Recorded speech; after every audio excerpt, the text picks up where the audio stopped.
Madagascar में विस्फोट। राष्ट्रपति फ्रांस भागे, सेना ने सत्ता संभाली। Story with तंजरुल। मेडागास्कर ने जैसे पूरी कहानी पलट दी हो। राष्ट्रपति अपने ही लोगों का सामना करने से पहले फ्रांसीसी सैन्य विमान से देश छोड़कर भाग गए। वही सेना जिसने कभी उन्हें सत्ता दिलाई थी, अब जनरेशन झेड़ प्रदर्शनकारियों के साथ भ्रष्टाचार के खिलाफ खड़ी थी। अब सवाल यह नहीं है कि वे कहाँ गए, बल्कि यह है कि जिस देश पर वे राज कर रहे थे, उसने आखिर ना क्यों कह दिया। यह सब इतनी तेजी से हुआ कि सड़कों को समझने का भी मौका नहीं मिला। एक पल में राष्ट्रपति अंद्री राजोएलिना टीवी पर राष्ट्र को संबोधित करने की तैयारी कर रहे थे। एक ऐसा भाषण जो शांति, नियंत्रण और आत्मविश्वास दिखाने के लिए बनाया गया था। और अगले ही पल खबरें आने लगीं। राष्ट्रपति भाग गए। ना इस्तीफा दिया, ना गिरफ्तार हुए, बस भाग गए। एंटानानारिवो से फ्रांसीसी सैन्य विमान में रवाना हो गए। कहा जा रहा है कि उन्होंने इमैनुएल मैक्रों के दफ्तर के साथ एक गुप्त समझौता किया था। विमान सूर्यास्त से पहले उड़ा और हजारों लोगों ने ऑनलाइन उसकी उड़ान का रास्ता ट्रैक किया।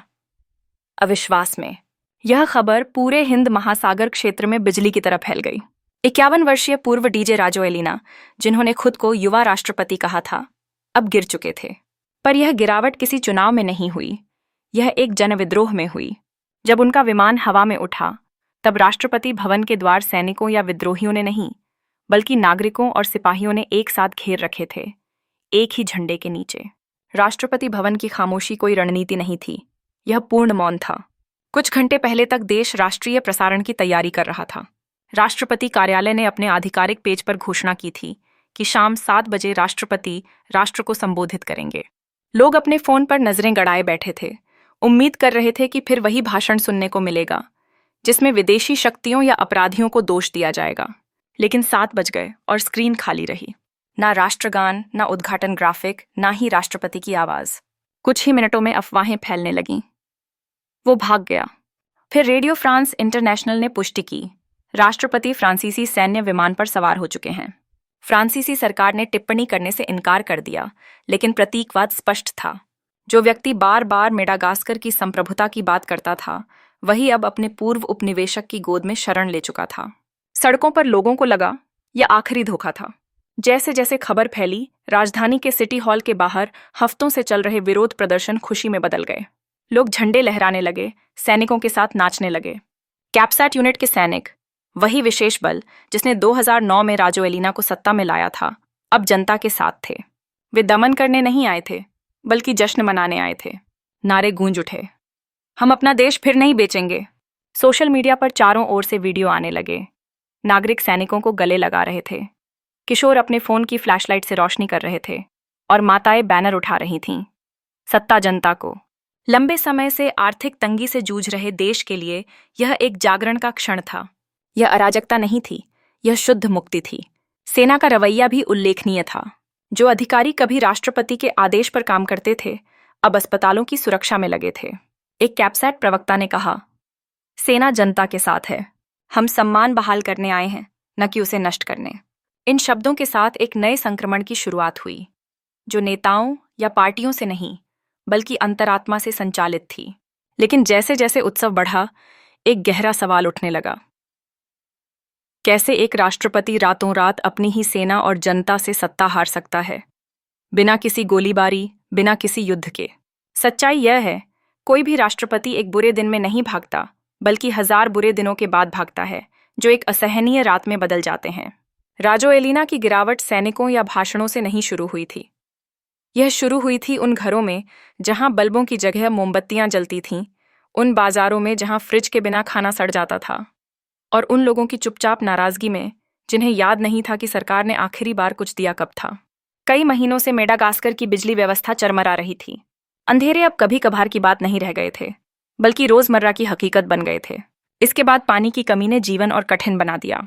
अस्पताल जनरेटर पर चल रहे थे, छोटे व्यवसाय बंद हो रहे थे, बच्चे मोबाइल की रोशनी में पड़ रहे थे।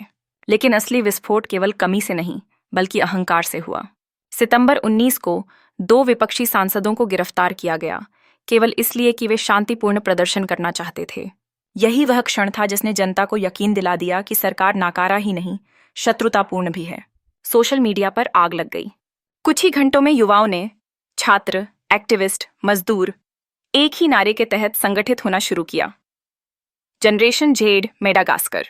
कि उनके पास पैसा नहीं था, राजनीतिक समर्थन नहीं था, मीडिया का सहारा नहीं था, लेकिन उनके पास एक चीज थी, थकान, जो अब झूठे वादों से नहीं दब सकती थी। उनकी पोस्ट वायरल होने लगी। अब बातचीत नहीं, बल्कि इस्तीफे की मांग थी। सरकार ने इन प्रदर्शनों को रोकने के लिए पुलिस भेजी, आंसू गैस छोड़ी और टीवी पर अपराधियों को दोष दिया, लेकिन अब कोई सुनने वाला नहीं था। राजोएलिना प्रशासन यह नहीं समझ पाया कि यह विपक्ष का आंदोलन नहीं था, यह पीढ़ी का विद्रोह था। वे युवा जिन्होंने उनके शासन के साए में आंखें खोली थीं, वे अब वयस्क थे और उनके लिए यह शासन पुनर्जन्म नहीं बल्कि दोहराव था। उनके आधुनिकीकरण, डिजिटल नौकरियों और भ्रष्टाचार विरोध के वादे फोटोशूट और दिखावे में बदल चुके थे। जैसे जैसे प्रदर्शन बढ़े, राजधानी का केंद्र आंदोलन का दिल बन गया। हर रात भीड़ जमा होती, बस बहुत हुआ के नारे लगते और पुलिस की हिंसा ने उनके संकल्प को और मजबूत किया। वीडियो वायरल हुए और डर की जगह संगठन ने ली। जो कभी असहाय महसूस करते थे, अब समझ गए कि वे ही असली शक्ति हैं। यह आंदोलन बाकी सबसे अलग था। यह किसी पार्टी या नेता के लिए नहीं था, यह सम्मान वापस पाने की लड़ाई थी। वे पद नहीं चाहते थे, जवाबदेही चाहते थे। वे बंद कमरों में सौदे नहीं, खुले मैदान में सच चाहते थे। अक्टूबर की शुरुआत तक प्रदर्शन इतने बड़े हो गए कि सेना को रुख तय करना पड़ा और इतिहास ने वही सवाल पूछा, क्या बंदूकें सत्ता की वफादार रहेंगी या जनता की? Story with Tanzarul. जब भीड़ गरजती है, शासन कांपता है, लेकिन गिरता तब है जब बंदूकें दिशा बदल देती हैं। मेडागास्कर में वही क्षण आया जब सैनिकों ने भीड़ में अपने परिवार देखे, न कि दुश्मन। वही वर्दियां जो कभी आज्ञाकारिता का प्रतीक थीं, अब विद्रोह का कवच बन गईं। सब कुछ एक वीडियो से शुरू हुआ, धुंधला, छोटा लेकिन शक्तिशाली। कैप्सैट यूनिट का एक अफसर अपने साथियों के साथ कैमरे के सामने आया और बोला, आओ एकजुट हो जाएं, सेना, पुलिस और जनडार्म, और अपने भाइयों, बहनों और दोस्तों पर गोली चलाने के लिए पैसे लेना बंद करें। तुम महसूस कर सकते थे जैसे पूरे देश की धड़कन बदल गई हो। सैनिक जो चेकपोस्ट पर तैनात थे, अपने हथियार नीचे करने लगे। पुलिस अधिकारी, जिन्होंने कई दिनों तक प्रदर्शनकारियों का पीछा किया था, अब उन्हीं के साथ खाना साझा कर रहे थे। यहां तक कि जनरम्स, जो कभी अपनी कठोरता के लिए बदनाम थे, ने एक बयान जारी किया। अपनी ज्यादतियों को स्वीकार करते हुए सार्वजनिक रूप से माफी मांगी। यह केवल माफी नहीं थी, यह एक घोषणा थी कि आदेश की जंजीर अब टूट चुकी है। अगली सुबह तक पूरी सत्ता संरचना बिखरने लगी। रक्षा मंत्रालय ने चुप्पी साध ली। वरिष्ठ जनरलों के आदेशों को नजरअंदाज किया गया। कुछ जिलों में स्थानीय कमांडरों ने खुलेआम प्रदर्शनकारियों का साथ दिया, उन्हें सुरक्षित क्षेत्रों से बिना किसी रुकावट के गुजरने दिया। इस बगावत की सबसे उल्लेखनीय बात उसकी हिंसा नहीं, बल्कि उसका संयम था। सैनिक संस्थानों पर हमला नहीं कर रहे थे, न ही राज्य के टेलीविजन चैनलों पर कब्जा कर रहे थे। वे नागरिकों को अराजकता से बचा रहे थे। विश्लेषकों ने बाद में इसे नैतिक तख्तापलट कहा। न तो कोई टैंक महल को घेर रहा था, न ही रेडियो पर धमकियां दी जा रही थीं, न ही कोई महत्वाकांक्षी जनरल सत्ता की मांग कर रहा था। Story with Tanzarul. इसके बजाय पूरे देश में एकता दिखाई दी। एक दुर्लभ और क्षणिक पल, जब नागरिक और सैनिक एक ही झंडे के नीचे कंधे से कंधा मिलाकर खड़े थे। वे राजनीति से भी शुद्ध कुछ मांग रहे थे, जवाबदेही।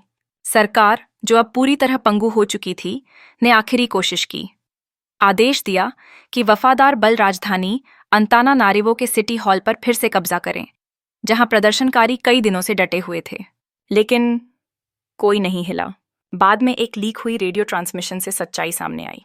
एक कैप्सैट अधिकारी ने आदेश को पलट दिया था।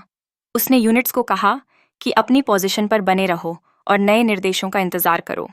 इसका मतलब था सेना अब खुद अपने फैसले ले रही थी, और इसका सीधा अर्थ था कि राष्ट्रपति अब सत्ता में नहीं रहे। कई मलागासी नागरिकों के लिए यही वह क्षण था जब उन्हें एहसास हुआ कि संतुलन बदल चुका है।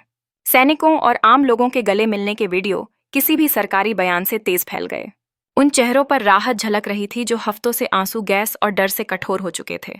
इस बार जनता और सेना का उद्देश्य देश को गिराना नहीं था, बल्कि उसे वापस पाना था। लेकिन जब पूरा राष्ट्र खुश था, एक व्यक्ति की दुनिया बिखर रही थी।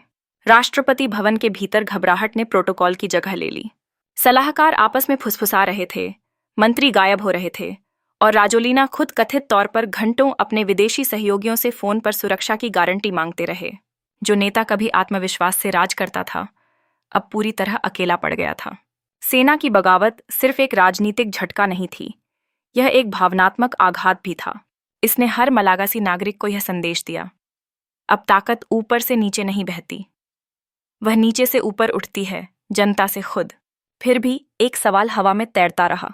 अब जब बंदूकें सड़कों के किनारे रख दी गई थीं, तो सवाल था, राष्ट्रपति अब क्या करेंगे? क्या वे बातचीत करेंगे, आत्मसमर्पण करेंगे या भाग जाएंगे?